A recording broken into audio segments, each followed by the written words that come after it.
Smart 24, driving business.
Hello there, good evening, welcome along, and here we are. This is Business Today. I'm Jerome Paul Sonko with Winnie Wiggins and Akauchi on for the sign language interpretation. But first, a look at our top stories. 52.7 trillion budget for 2023-2024 set forth. Full economic monetization upheld as agriculture, industry and services affronted debt burdens still critical. And also, as China-Uganda partnership opens up extra opportunities beyond oil and gas. Trade volumes up to $293 million as Sinnock holds ground. ACCA lags on troubled PDM. 9.8 billion shillings is yet to be disbursed, and 90% of the 10,594 parishes have been established.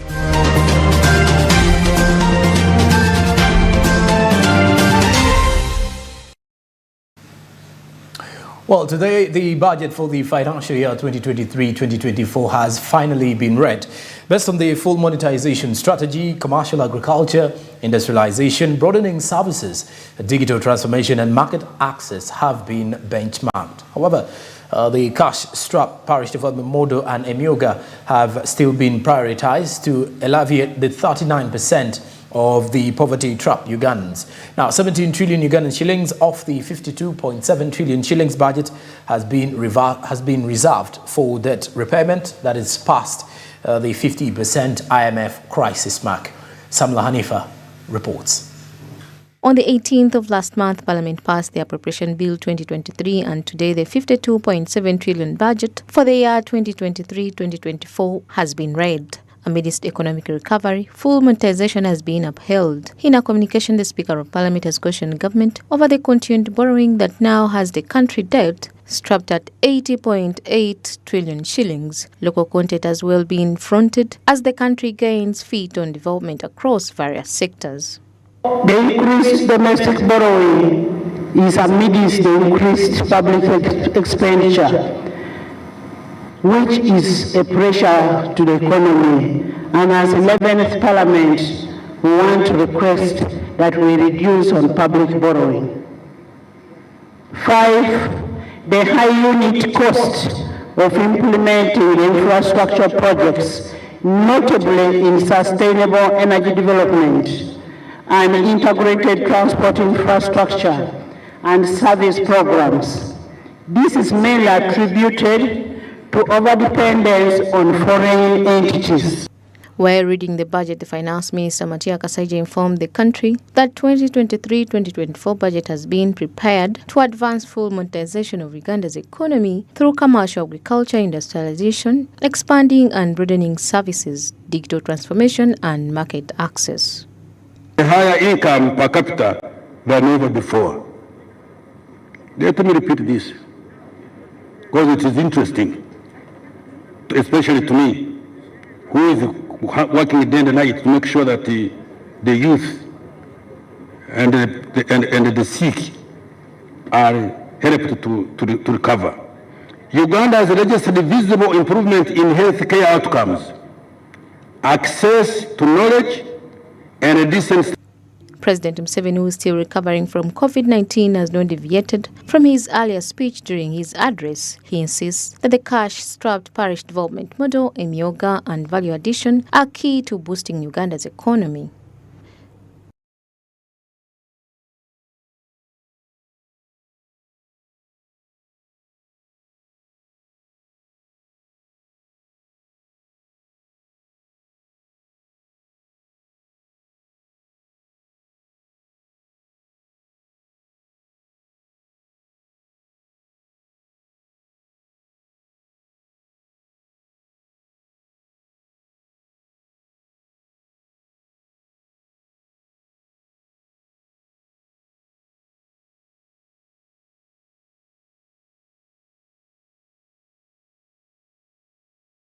He further cautioned that government's borrowing appetite has to be checked as it eludes more from the country. According to the Finance Ministry, post-pandemic and Russia-Ukraine war recovery will set growth to 6% in the next 5 years. Budget Ugandans of Uganda shillings is total 52 trillion. While I support that budget because there is no other solution in the short run, it is important to know. Honorable Kasanga talked about it, but it should be highlighted to know that shilling 17 trillion of that budget is to pay debts. They will provide specialized care to all Ugandans and reduce medical referrals abroad. In addition, all existing health center 4s and health center 3s will be facilitated to offer quality health care to all Ugandans. In this respect, health worker supervision and management will be strengthened to reduce. The resource envelope for the financial year 2023-2024 is expected to come from domestic revenues of 29.7 trillion shillings, domestic borrowing of 3.2 trillion shillings, external financing, among others. According to legislators, the budget is only good as long as the Finance Ministry respects its implementations. With 29.7 trillion shillings sourced domestically and 3.2 from external borrowing, government is expected to tackle corruption that has largely affected progress. Actually, you've heard clearly from the President, we have up to about 35 trillion shillings that is available for us for our recurrent and development expenditure. So we need discipline in those resources.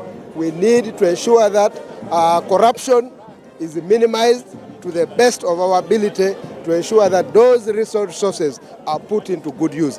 Program-based budget of 52.7 trillion shillings has mainly focused on increasing household income of the 39% of Ugandans who are still living in adverse poverty. 17 trillion shillings from this budget has to finance the budget. That is why government has decided to reduce public expenditure. Samla Nifa, Smart 24 TV, Business Today. And right now we look at the China-Uganda Pact. As in a major boost to Uganda's export sector, China took a major step last December, granting zero tariff treatment to 98% of the taxable exports to the Asian giant. According to China's ambassador to Uganda, His Excellency Zhang Lizong, such an other policy review will be crucial in opening up vast opportunities for Ugandan businesses to tap into the vast Chinese market. Agriculture, oil and gas have been fronted in this coalition. Naomi Mutumba has more. For the past years, China and Uganda have been working closely to foster partnership that not only benefits their respective economies, but also paves way for increased cooperation. The latest developments indicate a significant milestone in this enduring alliance.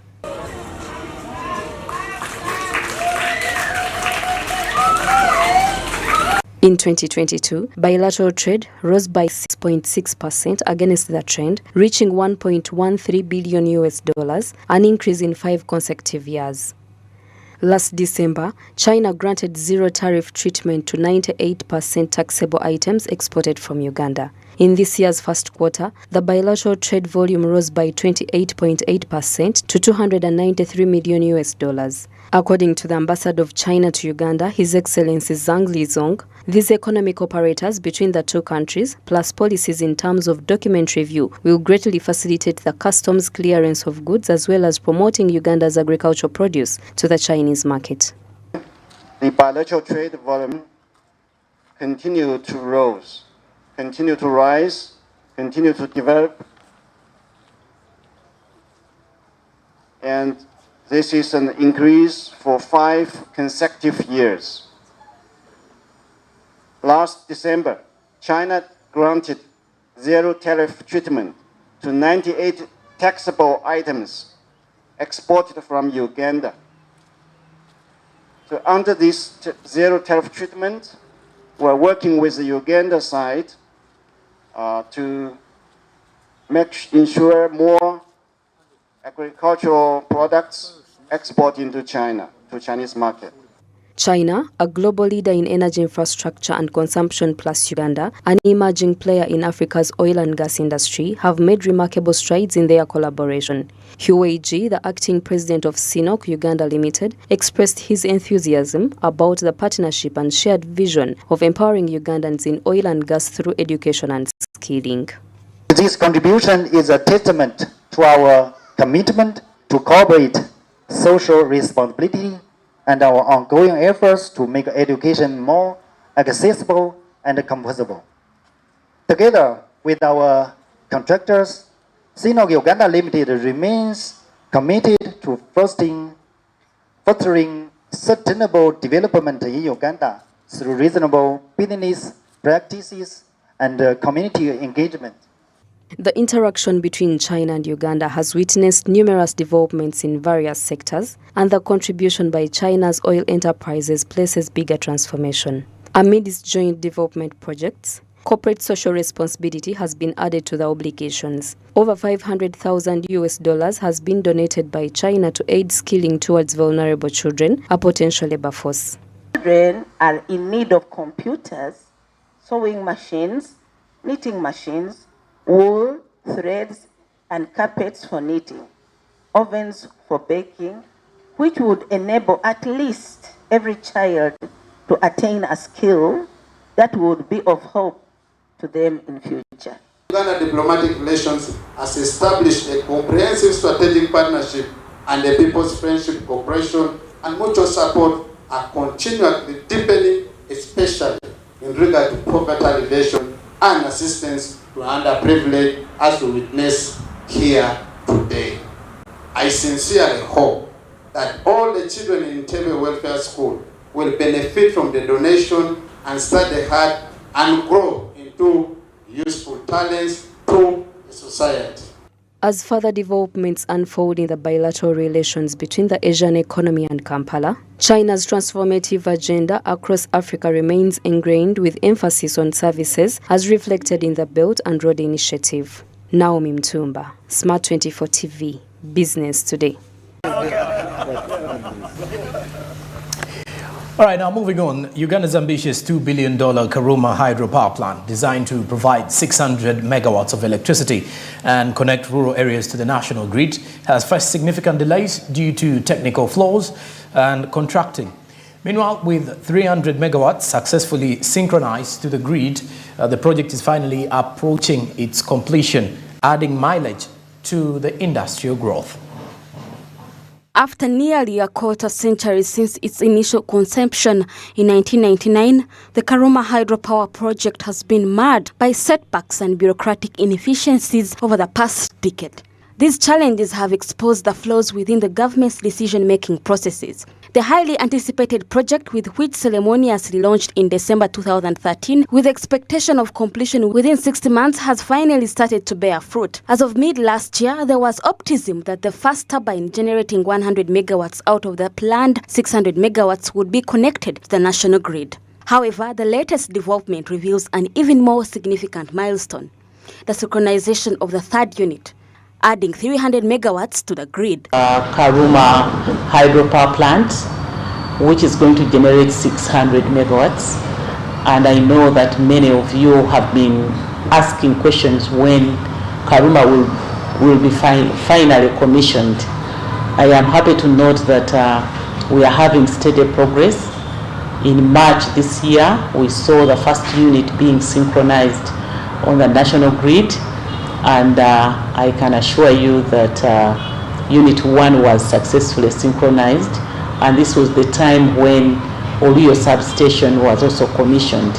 And you know that my ministry has been working around the clock to make sure that we connect the people of West Nile to the national grid.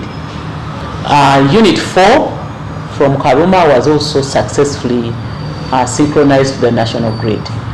The latest news I'm bringing to you today is that the second unit, because there are 6 units for Karuma, and each unit is supposed to generate 100 megawatts at the fullest capacity.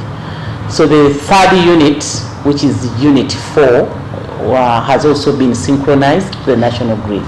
So that gives us 300 megawatts from Karuma. Unfortunately, we are unable to pull out all the 300 megawatts from Karuma. There are basically 2 reasons. One, we have to prepare off-takers at the end. Like, we are trying to construct many substations in Western Nile where this power will be pulled, evacuated to, so that it can be distributed and then connected to the last mile consumer. The Karuma hydropower project, plagued by technical glitches and contractor-related issues, is among Uganda's significantly delayed construction projects. Another example is the Kampala Northern Bypass, spanning 21 kilometers. Despite all these challenges, the Minister of Energy assures that all the 600 megawatts will be synchronized on the national grid by November this year. We are taking on 45 megawatts. It went on increasing up to 75, and then lastly 100 units were able to be synchronized on the national grid. This is what we have been doing for every unit. You go on increasing as you test the reaction of the system. So we are now ready to generate 300 megawatts from Karuma. For as long as we can offtake through Karuma Karwanda, the system is ready to give us 300 megawatts. The completion of Karuma Dam is expected to have several economic benefits for Uganda, as it will contribute to the development of the country's infrastructure, provide employment opportunities, and enhance availability of electricity, which is crucial for industrialization and economic development. Ronana Habwe, Smart 24 TV, Business Today. And now we talk matters city PDM implementation. The parish development model implementation across cities hasn't played as primarily expected. For Kampala, disbursement of the 9.8 billion shillings to the 98 parishes will only be done in the 2023-2024 fiscal year, as it is expected by the end of November. Now, as such, the authority, together with development partners, have embarked on capacity building for beneficiaries to attain the different targets of the Trabot program, among which the financial inclusion is considered. Pedison Mumbere reports. Starting from Kampala's PDM implementation in the 2022-2023 fiscal year will only be realized by November. In simple terms, it will be affected in the upcoming fiscal year 2023-2024. Each of the 98 city parishes, as it is with the 10,594 nationally, were expected to receive 100 million shillings through respective savings and credit cooperative organizations.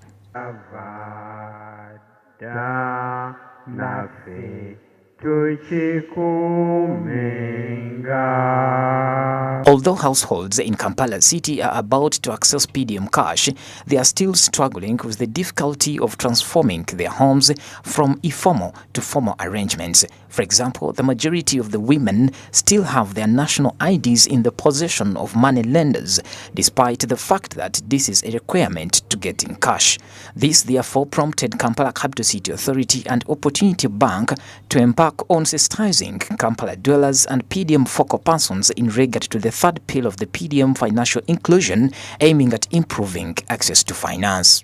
Our basic requirement for one to register under PDM, one, he must be under subsistence, which we do through royalty ranking. but also you must possess an identity card. So most of these women you see have given their IDs to the money lenders, the national IDs to the money lenders. But we have engaged with Ministry of Internal Affairs, who has written to the IGP to make sure that their national IDs are returned. Then of course, another challenge that sets in that is very paramount is about workspaces for our people. Most of our enterprise menu is on informal sector. So how to make this informal sector formal is the biggest challenge here at KCCA. We understand that all of us are not at the same level of understanding the PDM model. Some understand it, some have partial understanding about the PDM, and some don't understand it at all. So you cannot downplay the importance of sensitization and training about PDM. In order for PDM to work, it's important for the people to understand the model. Each of the approved SACCOs in Kampala will receive 25 million per quarter in this financial year and the next year. According to Chinawi Asia, supervisor PDM at Kampala Capital City Authority, disbursement of the released funds will be soon after sensitizing the beneficiaries. According to the recent communication from Ministry of Finance, the money is available on all the accounts for Kampala. Yes. We are only setting a launch by the end of this month, then we can let it go. We just concluded our PDMIS, Financial Inclusion System training of all the stakeholders. Right now they are training in the parishes. The SACCO executives are being trained on how to use the financial inclusion system. Kampala has 98 benefiting parishes, and each parish is required to organize an annual general meeting to help formalize the SACCOs as a requirement for the members to access money. As a form of sensitization, therefore, Abamu Shapli, the program's director of agriculture financing at Opportunity Bank, says that PDM cash is not a grant. It involves securing a loan, investing it, and repayment so that others can benefit from the program. This is not a grant. This is not free money. This is what we call seed capital. Get a loan at an affordable rate of interest, invest it in a business, make a profit and pay the loan back so that somebody else can also come and benefit from the same money. That's the logic behind the PDM. According to the Minister of Finance's current figures, only 9,538 of the country's total 10,594 PDM SACCOs have been established, representing a 90% of success. Bedson Mumbere, Smart 24 TV, Business Today. Well, after the break, we return with more Business Today, so stick around with us.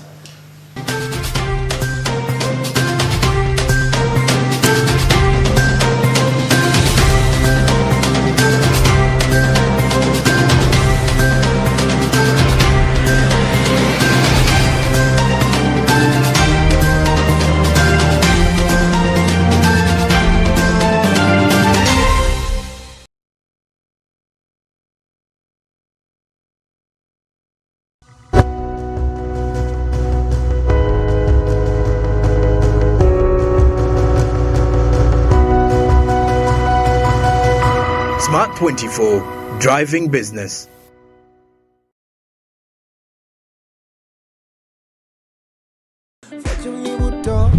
Cooking oil like no other makes your meal so sweet and scrumptious. The taste of Uganda, yeah,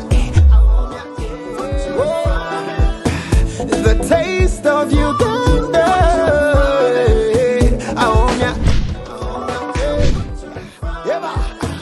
the taste of Uganda, yeah,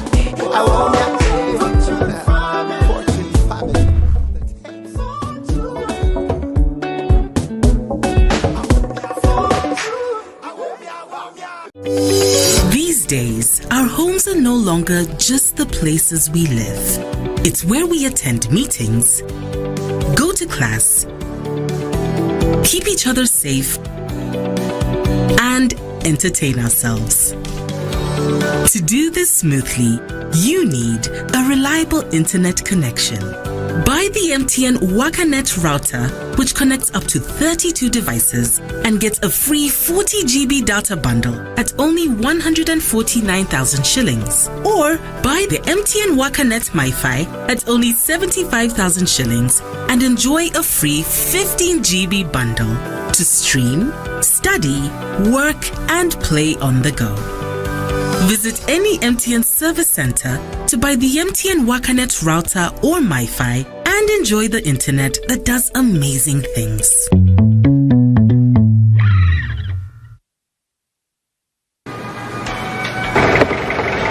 He must be rich, tall, handsome, from a respectable family.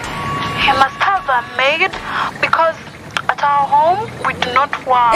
Conductor Masao. Owa, obadde olobye ku ssimu? Yamunange, anti yo TV enkolera. Nyumira omulembe omupya ogujjudde ebisanyusa omuli emikutu gya TV egisukka mu 8 n'egya radio nga kw'otadde ne zifirimu ng'osinziirira wonna w'oli. Genda mu App Store oteeke app ya GOTV channels ku ssimu yo olwo onyumirwe ennaku 3 ng'olabira bwereere ewatali kukozesa data. GOTV channels.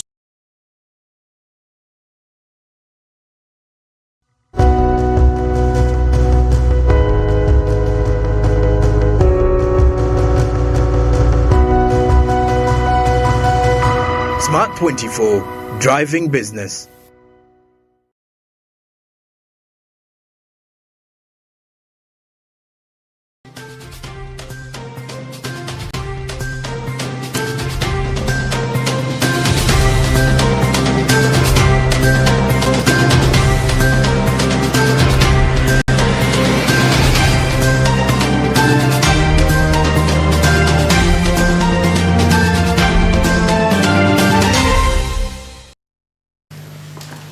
All right, we'll be back from the break. You're still watching Business Today.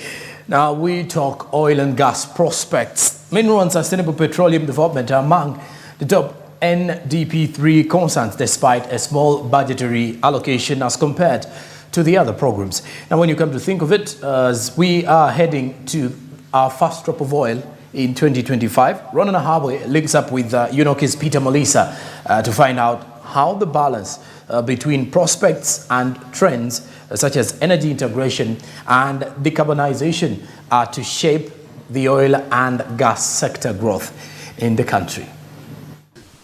Hello there, thank you for watching Business Today. I'm Rona Nahabwe. Now, recently the CSOs engaged with Ministry of Energy officials and the Uganda National Oil Company officials to understand the global energy discourse about transition and its implications.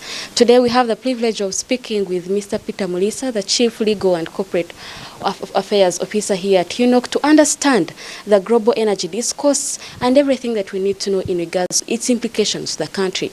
Thank you for joining us and say hello to our viewer. Good evening, viewers. I'm pleased to be here today to have this conversation. Okay, so now let's maybe start from this perspective. The European Union recently issued a new strategy for Africa to follow for energy transition. And also, I think it is in line with the Paris Agreement. Please, could you give us an overview in line with UNOC on how ready you are to transition globally? Maybe to just introduce to our viewers what this conversation is about, energy transition. Generally, there is a concern about climate changing. And this would have the impact of increasing heat waves, increasing the levels of water in the ocean, increasing flooding, increasing droughts, and generally affecting life as we know it today. And so in 2015, in Paris, under the auspices of the United Nations, countries agreed that would work to limit the increment in heating that causes climate impact through the emission of greenhouse gases, and would limit the heating to 2 degrees Celsius compared to pre-industrial period. And at best aim to get 1.5 degrees Celsius increment. Now, to achieve this 2 degrees Celsius or 1.5 degrees Celsius, countries agreed and countries all over the world, in North America, Europe, Asia, Africa, Australia, all countries of the world, agreed to use what they call nationally determined commitments. That's each country saying the greenhouse gas emissions that I emit this much, I'm going to work to reducing them in this manner within this particular period. Of course, African countries emit the least greenhouse gas emissions. In essence, our contribution as a whole of Africa is 3.8% of the global total, of the 100% of the world. And so each country has its own national determined commitments. But of course, countries in Europe, in North America, Australia, some parts of Asia that contribute the most are the ones that really need to be the focus, because their reduction would significantly improve or enable us attain the targets that we are aiming at of 2 degrees, 1.5 by 2050. So that is, now to achieve this, you look at how greenhouse gas emissions are generated. And they are generated generally through energy use, through human beings, through farming, through all these other activities that as humans we engage in. And so the focus was on how do you transit from certain energy uses that generate a lot of greenhouse gases to cleaner energies that generate less, so that we aim to achieve that target. Maybe to pause you right there, is it energy transition or energy integration? Because recently at the East African Petroleum Conference, among the panelists were like, we are just still new in every energy we are trying to pursue, be renewable energy, be the oil and gas. So shouldn't we just integrate so that we transition? Or is it that we transition to integrate? Which one is it? So I prefer to look at it in terms of stages. Okay. Yeah, because so Western Europe and even Eastern Europe and much of North America, Australia, Japan, these developed countries, let's say, have gone through use of wood as the primary source of energy. So this is like 1850s, 1870s. Wood was the primary source of energy for them. And then they transitioned from that to coal. Then learned better how to utilize coal. Then went to using coal with the petroleum products, rather with oil and gas. And so the predominant source of energy for them today is coal, crude oil, and gas. So now when you talk about them transitioning, they are looking at those three among other energy sources and looking at which one of those contributes the highest, and then you're transitioning the highest greenhouse gas emissions, and you're transitioning from that to something cleaner. So they are basically transitioning from coal, although we have seen recently most of Europe going back to coal. They are transitioning from coal, and so there have been conversations of completely eradicating use of coal in Europe. And then crude oil reduction, and gas is much cleaner, but there's also big emphasis on producing crude oil in a much cleaner manner and using it in a much cleaner manner. So that's Europe. And that's North America, that's Australia, the developed countries. Yeah. Africa, where are we at? Yeah. We are literally still at the stage of wood. Yes. Our people use charcoal, firewood, and most of our people, probably 80% of our people, rely on charcoal and firewood as their energy source.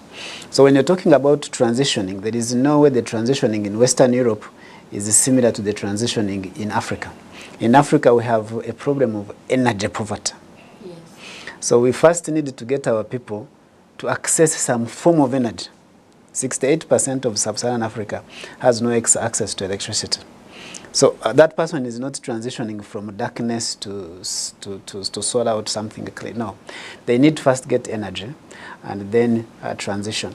So at the end of the day, for us to attain the climate targets, we need to have properly integrated energy systems that speak to our needs. Yes. So the energy mix of Europe is definitely going to be different from the energy mix of Africa.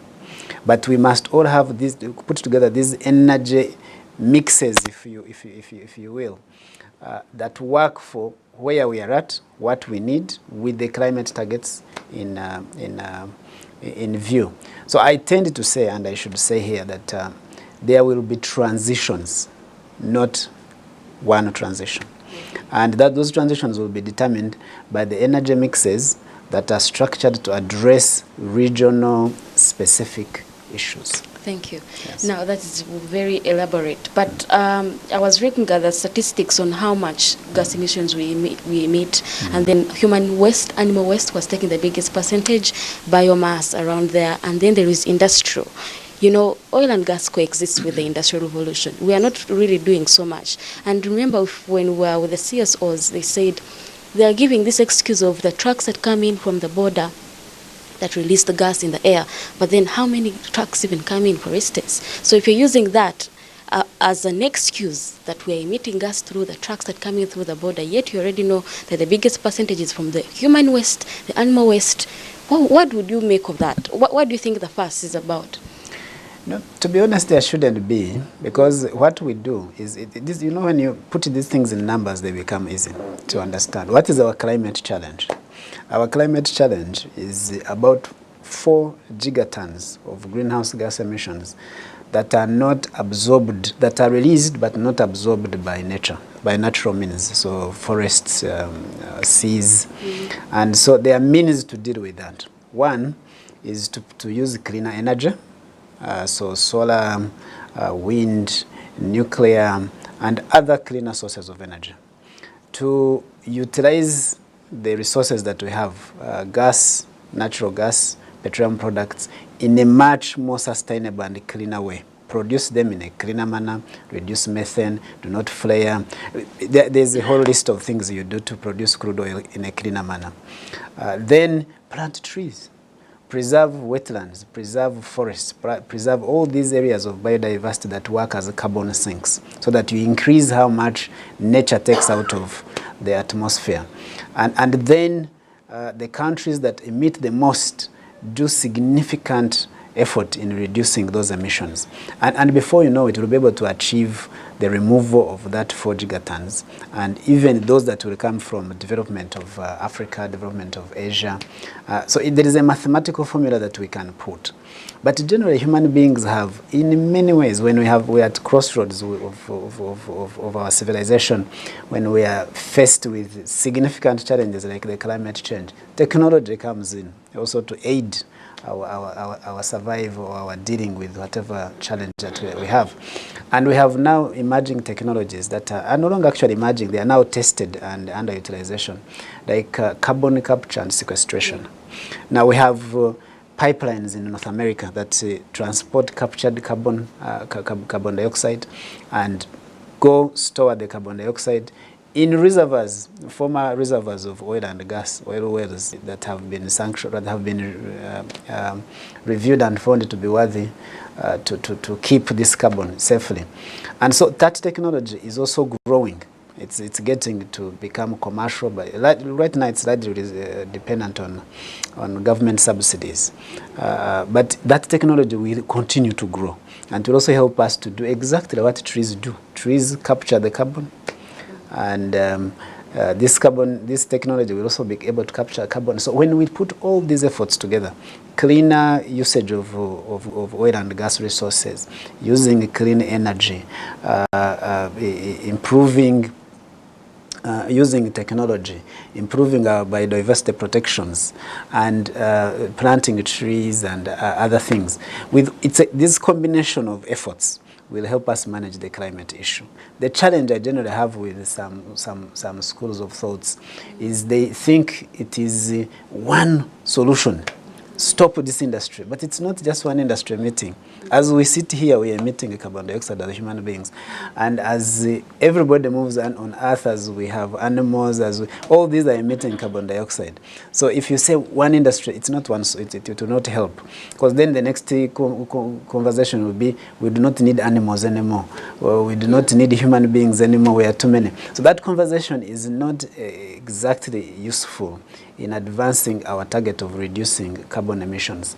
What we need to do is look at this multiplicity of interventions that I have listed and work to making all of them increase and play their part in reducing the carbon emission. Remember, the conversation is not about a sector, it's not about people, it's not about animals. The conversation is about reducing greenhouse gas emissions.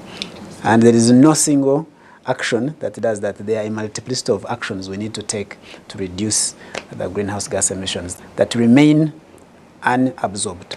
Mr. Melissa, do you think that it's a deliberate action from the Western forces that are trying to intimidate us from utilizing or exploring our resources? Because, like you just mentioned, and like we've read, Uganda only emits about 0.01% out of the 3 or close to 4% of the greenhouse gas emissions. But there is so much backlash, especially when it comes to developing the resources. You have seen it is evident for the eco pipeline. Would you think it is a deliberate action from these Western forces to just intimidate people like Uganda that have just started, that are new in this industry, to not to go forward with their exploration of their resources? So to be honest, there are people who are misled in their passionate activism for climate change, largely because they've not looked at the completeness of the problem that we are dealing with. They are looking at one element. They have touched one part of the elephant, and that's what they are focused on. Oil and gas as an industry must shut down. But if you shut it down today, the economies of the world will collapse. So how does that answer? There is a movement of electric vehicles and so on. Yes, and we must encourage it. The e-mobility, we must encourage it, but it's one of the interventions in reducing climate change, the greenhouse gas emission. It's one of the emissions. So is it good? Yes. Must we increase solar farms? Yes. Must we increase hydroelectricity? Yes. Nuclear power? Yes. We must do all these things. But we must also have oil and gas developed in a sustainable manner, developed in a manner that is cleaner, and all these interventions, we must plant trees, we must protect wetlands, we must protect forests, we must do all these things to ensure that greenhouse gas emission, those greenhouse gas emissions that remain untapped by nature are reduced and neutralized. So is it a fight against Africa development? I don't think so. There are some people who are misled. Right as we speak today, the biggest consumer of crude oil and natural gas is the developed world today. If you look at the entities that are producing crude oil today, the biggest producers, OPEC and non-OPEC. Non-OPEC you're speaking about, the biggest producer today is the US for crude oil. The biggest consumers are Europe, Australia, Japan, the developed countries. And that's how the economies are sustained. So what we have to work on is cleaner production, cleaner transportation, cleaner consumption of these petroleum products as we increase other interventions to have a more balanced energy mix. But you cannot shut down crude oil and petroleum today that constitutes about 44% of the world energy mix, and then you think natural civilization will continue, life as we know it will continue. It's impossible. You cannot shut down factories today that are producing 6,000 products in petrochemicals, more than 6,000 products that we use in our daily lives, in clothes, in automobiles, even that car that is electric, 70% of its body is from a petrochem industry. So how will you have this car clothed? How will you have a car? You cannot have the electric engine with no body parts, and that's a car. No. So there's definitely a realization that we must have that oil and gas is going to be here with us for the next 5, 7, 10 decades. The issue will be, how does it exist in an energy mix that enables greenhouse gas emissions to be sustainable? Interesting. And that's the question. Yeah. Let's shift the focus now to UNOC, and I've always referred to Saudi Arabia and Aramco, the biggest, oil company around. What are the best practices you have inhibited? I know we are young, but aren't you benchmarking on some of these best practices you would want to see, even with our 6.5 billion barrels per year? Wouldn't we want to get more? Absolutely. We have benchmarked on literally every national oil company we can pick, and we learned many things. We learned governance. We look at what has worked, what hasn't worked in terms of governance. We look at how they have developed their portfolio. How have they improved their reserves? How have they evolved through having natural gas? Basically, how they've put together their portfolio. We've also looked at how they've utilized innovation and joint venture partnerships with Western companies. And we're doing all those things. So we've structured our growth, our governance, our portfolio management based on so many lessons that we've learned from everywhere. And you can see companies like Saudi Aramco are leading in some areas of technological development. And that's something you learn. It's a national company, but it is leading in the world in a particular area of innovation. And so it tells us it's possible, and we can do it. It has a very huge reserve of crude oil and gas, and natural gas. And we have learned, we've seen how they've managed the national resources, and that's what we want to do. So we have acquired the block, Kasurubani. We are looking at another block, Pelican and Crane. We are looking at a refinery. We are looking at the transportation of crude through the East African crude oil pipeline. We are looking at downstream. So we have a very, we are playing in all segments of the petroleum sector. And the idea is to have a very diversified portfolio, as we see that these companies that went ahead of us are doing. They have refineries, they have storage terminals, they're in downstream, they're upstream, and they're managing the national resource. But above all that, we've learned that it is possible to build a national capacity, and that capacity will take charge of the oil and gas sector and develop it for the country. And that's what we are looking at. We are looking at being able to operate fields. We are looking at being able to run our refineries, to run our pipelines, to run our storage terminals. It takes a bit of time, but it can be done because we've seen OQ of Oman has done it, Saudi Aramco has done it, or Petronas has done it. We've seen all these entities and we've engaged with them. And we have memoranda of understanding with some of them to share experiences, to have capacity building with them, to have our staff seconded there and sit in operations and learn from the people there. So we are on a journey and we are definitely learning from these national companies. You said you've benchmarked from most of the countries, and Tanzania came to mind. You know, recently I learned that 70% of the electricity is gotten from their natural gas. How do you think they were able to do that? You know, it's a country that is, their energy mix is up there. And you know, we are in collaboration with them in regards to the eco. How do you think they were able to do that? No, it's really strategy. It's about putting in place a strategy and you meticulously follow through to execute that strategy. And you can see the same things you learn from our brothers from Tanzania. And we've learned a lot since we've really been engaging, since we started engaging on the East African crude oil pipeline. They have been running the Tazama pipeline for more than 50 years, safely, with no problem. We've had issues here of environmentalists telling us Ugandans can't run the pipeline will have these challenges. This Tazama pipeline has run through national parks, has been absolutely well run by Tanzanians. Do you think that's the reason? It is 1,700 kilometers. Yeah. Do you think that's the reason why we're only getting 400 kilometers and they're getting the 1,000? No, not really. This is the geographical effect. Oh. When the colonialists came here, they designed Tanzania the way it is designed and Uganda the way it is designed. So the length of Uganda from Lake Albert to Mutukula is what it is. Okay. We can't make it longer. Oh. We'd have to go back to the Berlin Conference. And the length of Tanzania from Mutukula to Tanga is what it is. So it's really a result of geography and a result of colonial structures that framed our borders. So there is nothing we could have done. And it doesn't absolutely mean anything. What it means is that we are cooperating as brotherly countries to get our product through a pipeline to Tanga, to the international market.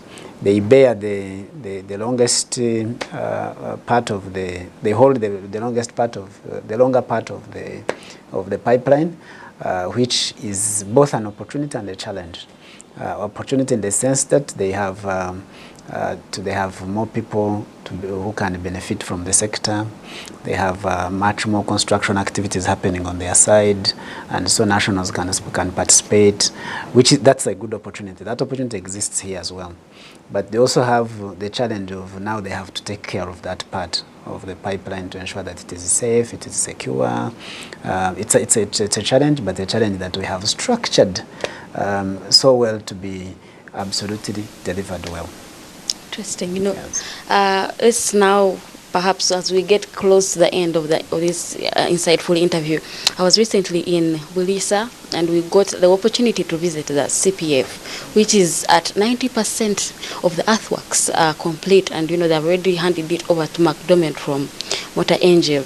And the minister is very optimistic about the 2025 target and how best, and I just got to understand that it is more than what people might think once you get on the field. The CPF is up there, the rig, the one that they recently assembled, and Giri 3 is just down there. But how best do you think? Because I can ascertain the fact that most of the Ugandans do not have this information. And that's why sometimes they do not know. There's a lot of speculation. The other day, Mr. Kasaija was saying that he heard that people were saying that they've already removed the oil, such things. But I feel like there is a gap in regards to knowing what is taking place, and how best could we let Ugandans know that this is the development we have so far, and this is how far we've reached. Yeah, and I think we have to partner with people like Smart TV. We have to partner with the other TV stations and all other media channels to continuously speak to our people. As you know, we have an annual communications plan, stakeholder engagement plan, and we have people in the field. We have people on radios, on TV stations. We are partnering with all TV stations and media channels. We are partnering with Interreligious Council of Uganda to speak to Christians, Muslims, and all faith during Sunday, Saturday, Friday gatherings. They have availed their channels of communication, media, and otherwise. We are working with the traditional leaders. You've seen us meet kingdoms and the officials. They have also availed their structures. We are working with the local government to ensure that people are informed.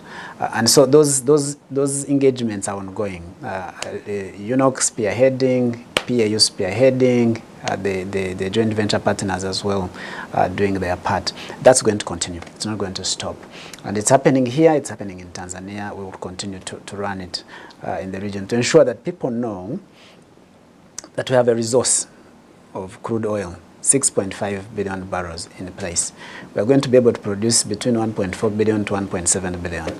It will bring in a significant stream of revenues for the state, but there are also a big opportunity for businessmen and women and our people to supply goods and services in this period of construction, but also after construction during operations.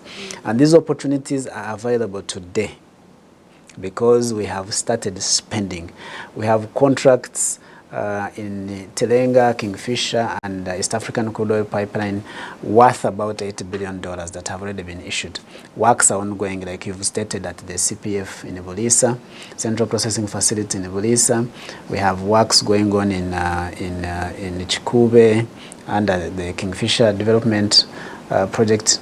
We have the East African Crude Oil Pipeline project works ongoing across Uganda, the 10 districts that it is going through, and in Tanzania as well. So there is a lot of opportunity for jobs.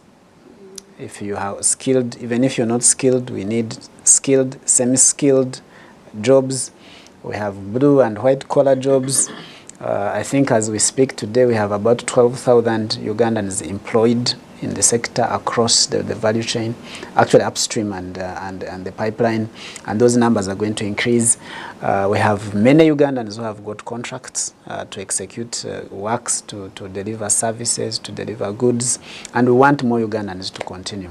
The projects are going to have a capital expenditure of about the three projects, Telenga, Kingfisher, and the East African Crude Oil Pipeline, of about $12 billion. That is nearly slightly above 30% of our economy, of our GDP, gross domestic product, the value of Uganda's economy. And so that's a significant amount to be invested in the next 4 years. And so what we want, what we call upon Ugandans is to avail themselves to pick the opportunities to supply goods, supply services, and let us retain as much as possible of this 12 billion in country. So, and the only way to retain it is to go offer service, provide goods, they pay you for it, or to go and offer labor, and they pay you for your labor. And we shall continue doing this. Smart TV help us tell the people that this opportunity is real. It's not a story, it's real. I appreciate your time and expertise for these contributions, and to you that is watching Business Today, that's pretty much it in regards to the oil and gas industry and the conversation about energy transition or energy integration. I hope he was able to be more elaborate for you to be able to pick a thing or two in regards to the oil and gas industry and the energy at large. My name is Rona Nahabwe. As always, thank you for the pleasure of your time and good evening. All right, many thanks, Rona Nahabwe, for that conversation. As we are signing out, let's have a recap of our top stories. 52.7 trillion budget for 2023-2024 set forth. Full economic monetization upheld as agriculture, industry and services affronted debt burden still critical. Also, as China-Uganda partnership opens up extra opportunities beyond oil and gas. Trade volumes up to $293 million as CINOC holds ground. KCCA lags on troubled PDM. 9.8 billion shillings is yet to be disbursed, and 90% of the 10,594 parishes have been established.